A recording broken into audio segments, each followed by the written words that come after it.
নমস্কার বন্ধুরা, কেমন আছো সবাই? এমজি ফ্যামিলির একটি নতুন ভিডিওতে তোমাদের সকলকে স্বাগত জানাই।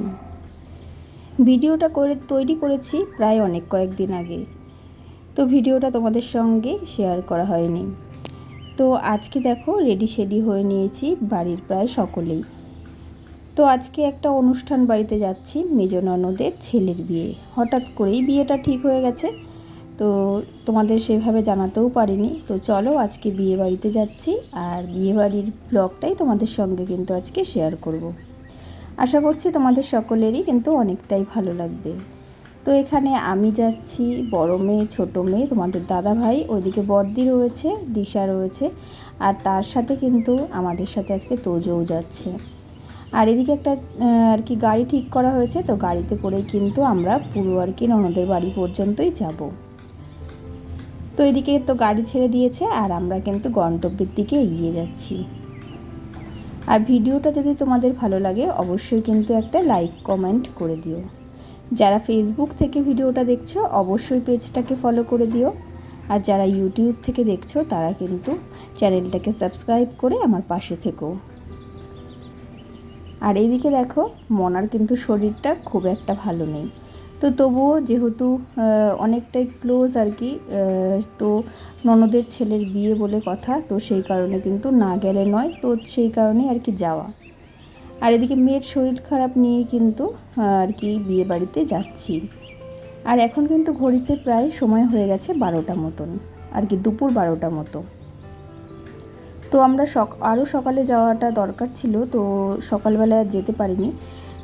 জানোই তো বাড়ির নানা রকম কাজকর্ম আছে, সেগুলো সারতে হবে। আর তাছাড়া যেহেতু ছোট বাচ্চা রয়েছে তাদেরকেও তো গোছানো করতে হয়, আর তারপরে নিজেরাও তৈরি হতে হয়। তো এই করতে করতে কিন্তু বেলা 12টা বেজে গেছে। আর এদিকে আমরা কিন্তু ননদের বাড়িতে পৌঁছেও গেছি। আর দেখো পৌঁছেই কিন্তু কোনো কথা নেই, বার্তা নেই, আমরা কিন্তু বসে পড়েছি এদিকে খাবার টেবিলে। তো যেহেতু বাড়ি থেকে সেভাবে কিছু খেয়ে আসা হয়নি, আর খিদেটাও বেশ ভালোই পেয়ে গেছিলো, তো সেই কারণেই আগেই কিন্তু এসে আমার ননদ বলল যে তোরা খেয়ে নে। তো সেই কারণে আমরা কিন্তু খেতেই বসে পড়েছি।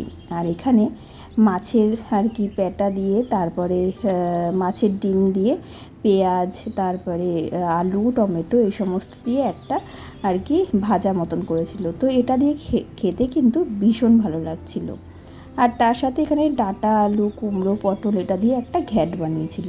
তো সেই আর কি তরকারিটাও কিন্তু বেশ ভালো হয়েছিল। তার সাথে আমড়া দিয়ে ডাল করেছিল, তো আমি আর সেটা খাইনি।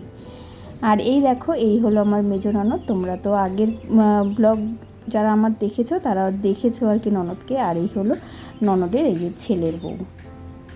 তো এই যে ছোট ছেলে, তো এই ছোট ছেলের বিয়ে হচ্ছে। তো এই যে ছোট ছেলে আর এই যে বৌমা। আর তার আগেই একজনকে দেখতে পেলে, এই যে নাইটি পরা ছিল আমার সাথে, তো সে কিন্তু হচ্ছে বড় বৌমা।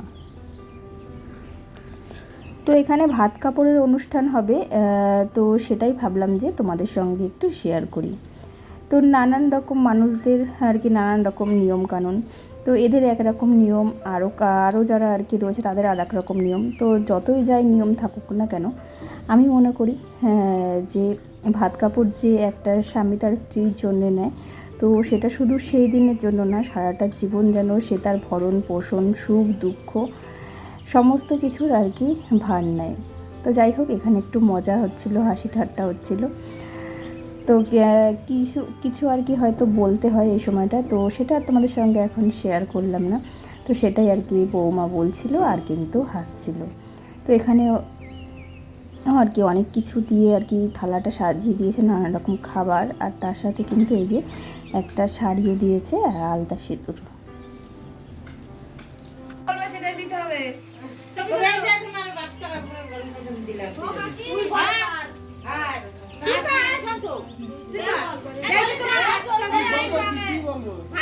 সারা জীবনের ভাত কাপড়ের দায়িত্ব নিলাম সবকিছু।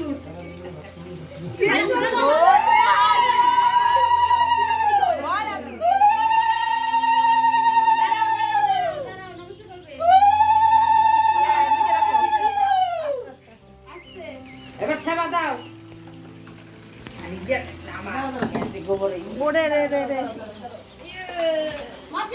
কই দেখিনি প্রণাম করা। আস্তে না বাবা, তুমি ভালো করে প্রণাম করে করো থাক এবার সব একটু পিছনে সরিয়ে দাঁড়াও। আগে দিবা তো পয়সা কই না না হাতে দিই এর হাতে পয়সা বার করো এই তুমি বলো পয়সা না দিলে হবে না। এই যে লাগবে রে। আশীর্বাদ কিছু দিয়ে আশীর্বাদ দাও সরিয়ে দাঁড়াও। দেবে দেবে দাঁড়া আছে আছে ও সুন্দর আছে এই এই থালাটা সামনে রাখে ছবি দিয়ে বেরো তুমি ছাড়। না না ওই 500 টাকা দিয়ে আশীর্বাদের জন্য দাঁড়া রয়েছে তাড়াতাড়ি দাও তো এই হলো কিন্তু আজকের নবদম্পতি। তো এদিকে ভাত কাপড়ের অনুষ্ঠান শেষ হয়ে গেছে আর তারপরে কিন্তু এদিকে বসে পড়েছে বৌমা আর কি খাবার খেতে। তো সমস্ত খাবারটাই নিজে নিজেই আর কি নামিয়ে নিচ্ছিল। আর এই সময়টা নাকি আর কি স্বামীকে তার সাথে খেতে নেই, তো সেই কারণে তো ওইদিকে ভাগ্নে চলে গেছে আর এদিকে বৌমা একাই খেয়ে নেবে। আর আমি বলছিলাম যে তুমি একটা আর কি এক গ্রাস মুখে নাও, তারপরে আমি চলে যাচ্ছি, কেননা একা একা মানে নতুন বউ তো খেতেও লজ্জা পাচ্ছিল এই আর কি। তারপরে আমি তো এদিকে চলে এসেছি। আর তারপরে দেখো বাইরে এদিকে রাতের যে আর কি খাবার দাবার হবে তার জন্য কিন্তু সমস্ত আর কি আয়োজন হচ্ছে। তো সবাই আর কি সবজি কাটতে ব্যস্ত, এদিকে রান্না হচ্ছে, রান্না করতেও ব্যস্ত সকলে। আর ওদিকে কিন্তু মনা একটু ঘুমিয়েছে, ওর শরীরটা জানো তো খুব একটা ভালো নেই। তো ওষুধপত্র নিয়ে এসেছি, তো ওষুধ খাইয়েছি একবার, আর ও কোনো কিছুই খেতে চাচ্ছে না, এটা হচ্ছে সবচেয়ে বড় সমস্যা। তো বিয়ে বাড়িতে এসছি ঠিকই, কিন্তু সেইভাবে কিন্তু কোনো আনন্দ করা হয়নি। তো দুপুরবেলা দেখো প্রায় 3টে মতন বাজে, তখন কিন্তু ঘুম থেকে উঠে পড়েছে।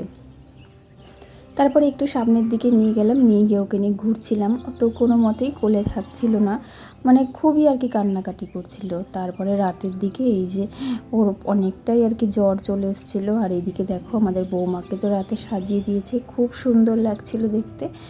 আর আমিও মোটামুটি একটু সেজেছিলাম আবার পরে, তো সেটা তোমাদের সঙ্গে শেয়ার করতে পারিনি। তো এদিকে এই যে দিশা এরকম সেজেছে, আর ওইদিকে বর্দি রয়েছে, ওই যে মনা খুব কান্নাকাটি করছে। আর এদিকে কিন্তু বড় মেয়েও আর কি রয়েছে, ওকেও সাজিয়ে দিয়েছিলাম। তো আমার আর কি রূপটা তোমাদেরকে আর দেখাতে পারিনি। তো যাই হোক, একটা ইনকমপ্লিট আর কি বিয়ের ব্লগ তোমাদের সঙ্গে শেয়ার করলাম। তো ভালো লাগলে কিন্তু অবশ্যই লাইক করো। টাটা।